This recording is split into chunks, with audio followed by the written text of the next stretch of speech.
Morning to all students. ये fourth semester का है। इसमें बताया गया है कि मूल्यों के विकास में परिवार की क्या भूमिका होती है। कहने का मतलब है कि जो हमारा परिवार होता है, जिसके साथ बच्चे रहते हैं, जिसको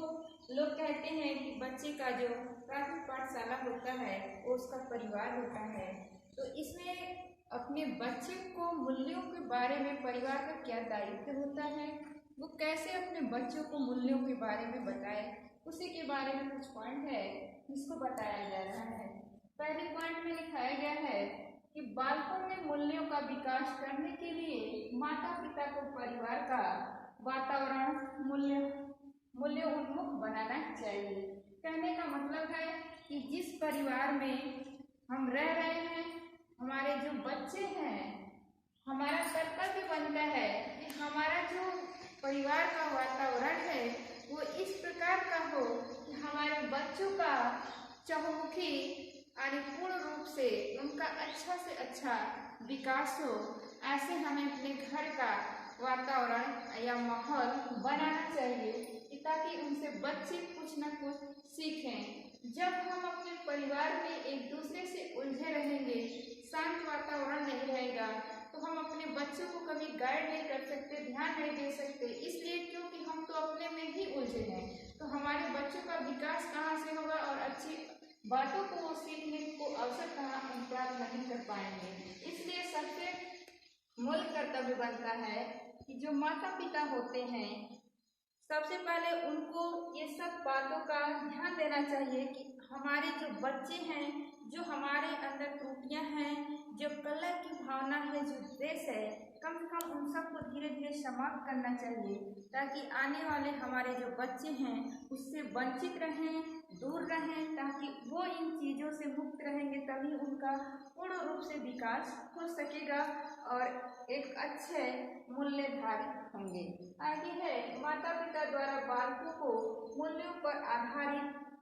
कथानक या कहानियां सुनाने का अवसर प्रदान करना। जैसे माता पिता जो होते हैं, अक्सर बच्चे कुछ पल के लिए दूर होते हैं, जो 2 घंटे 4 घंटे मान लीजिए 6 घंटे स्कूल में आपका बच्चा जाता है, बाकी समय जो होता है वो अपने माता पिता, अपने घर परिवार वालों के साथ ही अपने समय को व्यतीत करता है, उनके साथ वो रहता है। तो जब बच्चे जो होते हैं उनको अक्सर हमें कुछ कहानियाँ सुनानी चाहिए या कुछ कथा सुनानी चाहिए जो ऐसा हो कि उनके मूल्यों पर आधारित हो, अच्छे गुण, अच्छे संस्कार, अच्छी चीज़ों का ज्ञान हो और उनके मस्तिष्क में वो चीज़ बैठे। ऐसी ऐसी कहानियाँ, ऐसे महापुरुषों की कहानी, ऐसे बातों को बताना चाहिए कि जो उनको सीखें और उनकी तरह बनने की कोशिश करें कि हम भी उस पुरुष, उस महान हस्तियों की तरह हों, कि हमें भी लोग जाने और हमारा भी कुछ इस संसार में अस्तित्व हो। अगली पॉइंट है माता पिता तथा परिवार के अन्य सदस्य बालकों के समक्ष अपने आचरण एवं क्रियाकलापों को अनुशासित व्यवहार में प्रस्तुत करना चाहिए। कहने का मतलब ये है कि जो माता पिता होते हैं वो परिवार के अन्य सदस्यों का मतलब होता है कि जैसे मान लीजिए हम जैसे हैं तो हमारे भी माता पिता हैं, फिर हमारे जो बच्चे हैं, तो हम अपने माता पिता के साथ कैसा व्यवहार कर रहे हैं, उनके साथ कैसा सलूट कर रहे हैं, या अदर जो हमारे साथ रह रहे हैं उनके साथ कैसा व्यवहार कर रहे हैं, इस सारी चीज़ों को जो बालक होता है वो बचपन से देखता है। आप जैसा सिखाओगे, जैसा उनके साथ बर्ताव करेगो, वो वैसा ही सीखेगा, उसके मस्तिष्क में वैसा ही बैठ जाता है। इसीलिए माता पिता का कर्तव्य होता है कि अच्छे आचरण करें, अच्छे क्रियाकलाप करें, कि ताकि बच्चा हमसे कुछ सीखे कि हमारे माँ बाप ऐसे करते हैं, हमको भी ऐसा करना चाहिए, दूसरों के साथ वैसा ही संबंध रखना चाहिए जैसे कि मेरे माँ बाप का आचरण है। लोग उन्हें अच्छा कहते हैं या उनको बहुत ज़्यादा मान सम्मान करते हैं, आखिर इनके अंदर कोई ऐसा गुण है तभी तो ऐसा होता है। जैसे मान लीजिए हमारे ही माता पिता हैं, अगर उनको हम बार बार धिक्कारेंगे, बार बार अच्छे से बात बोले नहीं, उनसे खड़ूस की तरह बातें करें, या सदस्य की और लोग हैं कोई सामग्री लाए हम अपने ही बच्चों में बांट दिए, उनको नहीं दिए, तो ये भी चीज़ सारी चीज़ें उनके अंदर वो देखते हैं और वैसा ही चल के व्यवहार करते हैं। कहा जाता है कि जो बूढ़े बुजुर्ग होते हैं वो अक्सर कहते हैं, पढ़े लिखे नहीं लोग, कि जैसा हमारे साथ करोगे तुम्हारी भी औलाद वैसा तुम्हारे साथ भी करेगी। ये सत्य है, ये नेचुरल है, ये प्रकृति की देन है कि आप जैसा करोगे वैसा आपको भी फल मिलेगा। अर्थात इसीलिए व्यक्ति को हमेशा सोचना समझना चाहिए, जो माता पिता है ऐसा करना चाहिए कि आने वाली पीढ़ी, आने वाला हमारा जो बच्चा है, हमारे साथ जैसा हम किसी के साथ करते हैं वैसा व्यवहार हमारे साथ वो करेगा तो कैसा लगेगा। और ये तो नियति की देन है कि आप जिसके साथ जैसा करोगे वो कहीं ना कहीं परिणाम, कहीं ना कहीं दंड वैसा जरूर आपके साथ होगा। और ये यहीं पे सब कुछ देखने को मिलता है। लोग कहते हैं यहाँ नहीं अलग, लेकिन ये ऐसा संसार है आप जैसा करोगे आगे पीछे 6 महीना साल भर कभी न कभी ये सारी चीजें आपके सामने, और ये आपके साथ भी वैसा होगा जैसा आप दूसरों के साथ करोगे। आगे है, बालक में स्वस्थ आदत एवं मूल्यों के विकास के लिए माता पिता को अपनी कमजोरियों एवं कमियों को समझाना चाहिए। कहने का मतलब है कि कुछ माता पिता ऐसे भी होते हैं कि जो स्वस्थ आदतों को नहीं ढाल पाते हैं और वो क्या करते हैं, अपनी कमी और अपनी कमजोरियों को बच्चों को बताना चाहिए कि अगर हम ऐसे हुए तो क्यों हुए, तुम ऐसा काम मत करना। जैसे मान लीजिए सपोज है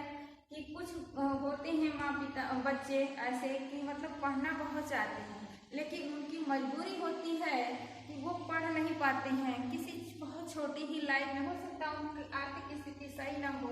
तो हो सकता है कि वो आदमी छोटे पर से ही कहीं लेबर मजदूरी कर लेता है और वो कार्य को करना शुरू कर देता है। तो ये कोई ज़रूरी नहीं है, उसके साथ साथ उसकी मान लीजिए हो सकता है बैड हैबिट हो, बीड़ी सिगरेट पी रहा हो या कुछ भी कर रहा हो, तो ये कोई ज़रूरी नहीं है कि हमको अपने बच्चों को समझाना चाहिए, उसको ऐसे शिक्षा देना चाहिए कि मान लो बेटा हमने तो कम पढ़े लिखे, हमारे माँ बाप शिक्षित नहीं थे, उतने जानकार नहीं थे, इसलिए हमको इतना डेवलप नहीं कर पाए, हमको इस सब बातों का ज्ञान नहीं बताए। लेकिन आप ऐसा मत करो क्योंकि ये बहुत ही बुरा है। क्योंकि मान लीजिए हम आज इस कामयाबी इस पद पे नहीं पहुँचे, लेकिन मैं तुमको सारी सुख से सुविधा ऐश्वर्य दे रहे हैं, कम से कम तुम तो उस चीज़ से वंचित रहो और अच्छे एक नागरिक बनो और एक अच्छा अपना विकास करो। ये सारी कमजोरियां बच्चों को अपनी बतानी चाहिए। आगे है, मूल्यों के विकास में विद्यालय की भूमिका। ये तो था कि हमारे परिवार से संबंधित था, माता पिता का क्या रोल होता है जो अपने बच्चों को मूल्यों के आप बताया जा रहा है कि कुछ विद्यालय का भी कर्तव्य होता है। क्योंकि माँ बाप से जब बच्चे बड़े होते हैं तो वो अक्सर एक विद्यालय में पढ़ने जाते हैं, एक संस्था में जाते हैं जहाँ उनको कुछ नई नई ज्ञान की बातें तथा बुक से संबंधित पाठ्यक्रम आदि चीज़ों को सिखाया जाता है। जैसे कि पता गया पाठ्य पुस्तक में नैतिक शिक्षा से संबंधित कहानियों को सम्मिलित करना। कह रहा कि जो पाठ्यक्रम हो, एक पहले हम लोग भी पढ़े हैं, सारे बच्चे पढ़े होंगे, नैतिक शिक्षा की बुक आती थी जिसमें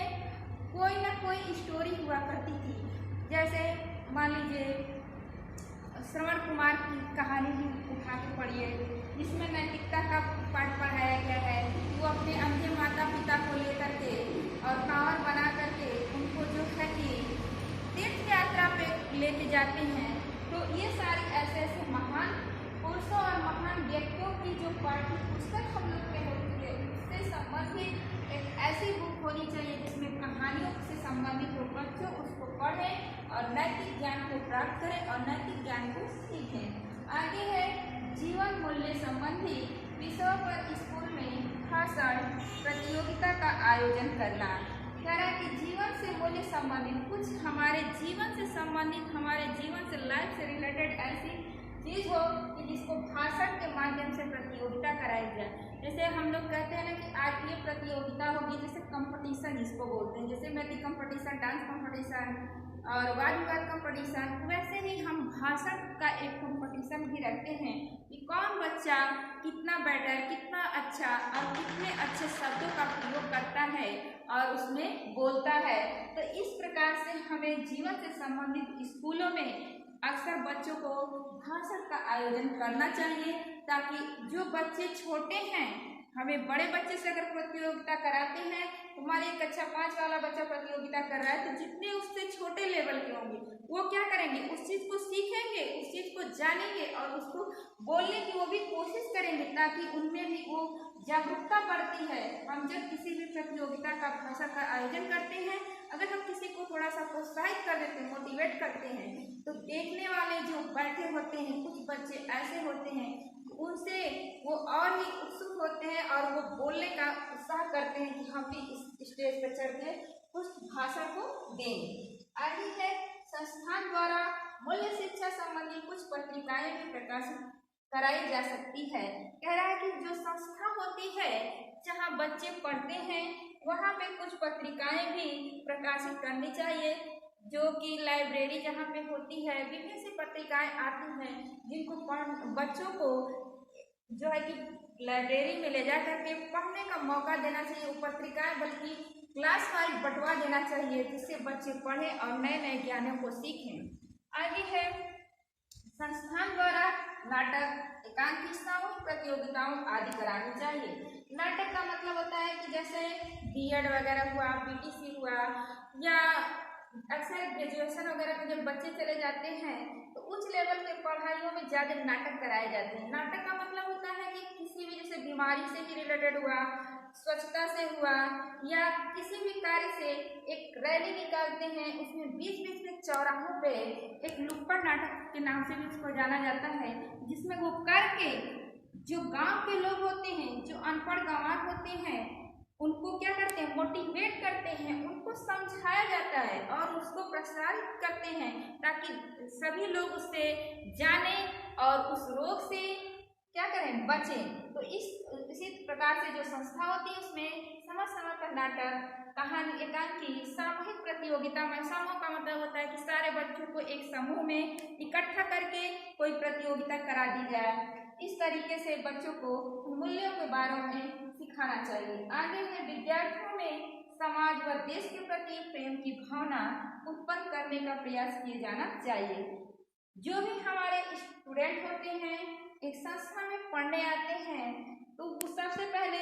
समाज व देश के प्रति प्रेम का मतलब, हम जब बच्चों को अपने विद्यालय में बुलाते हैं तो एक क्या होता है, विद्यालय जो होता है उसमें बहुत सारे बच्चे आते हैं और हर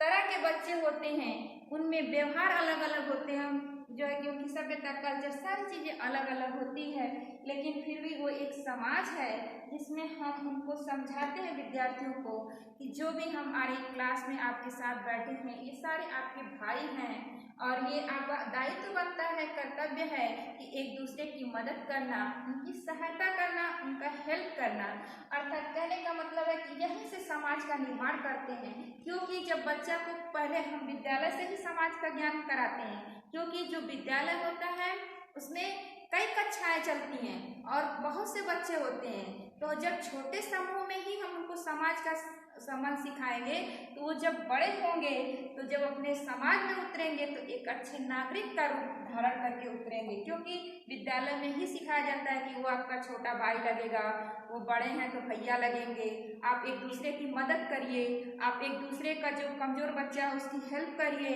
हर एक दूसरे का सहयोग करिए। इस तरह से बच्चा विद्यालय में ही ये सारे कार्यक्रम को एक संस्था में ही सिखाया जाता है और अपने देश के प्रति भावना उत्पन्न, कहते हैं ना कि हम लोग एक राष्ट्र हैं, यानी हमारे विद्यालय में अगर कोई ऐसा कार्यक्रम होता है तो उस विद्यालय का बचाने का दायित्व विद्यार्थियों का भी होता है। अगर हमारे विद्यालय मान लीजिए कोई आक्रमण कर रहा है, वहाँ के टीचरों को मारने की कोशिश, तो अगर अच्छे बच्चे हैं, आपका अच्छा संबंध है, तो आपके विरोध वो जरूर खड़े हो जाएंगे। उसी प्रति वैसे ही सिखाया जाता है कि जो हमारा देश है इसमें बहुत से ऐसे हैं कि जो हमारे देश को आगे बढ़ने से या उसको जो है कि नष्ट करने पे तुले हैं। अर्थात हमें अपने देश की रक्षा करनी चाहिए, उसको जो है कि प्रयास करना चाहिए कि एक अच्छे से अच्छे हमारा देश आगे विकसित हो और एक अच्छे हम नागरिक बने। Thank you.